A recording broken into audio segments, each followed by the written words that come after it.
ಅಮಾವಾಸ್ಯೆಯೊಂದು ಚಂದ್ರ ಕಂಡಿದ್ದಾನೆ, ಶುಭವೋ ಅಶುಭವೋ ತಿಳಿಯದು.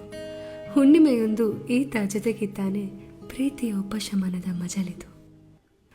ಕರಗದ ವಾನಿನಲ್ಲಿ ಮೂಡಿ ಬಾನಿ ಚಂದಿರ, ನಸುಕಿನ ಕನಸಿನಲ್ಲಿ ನಿನ್ನ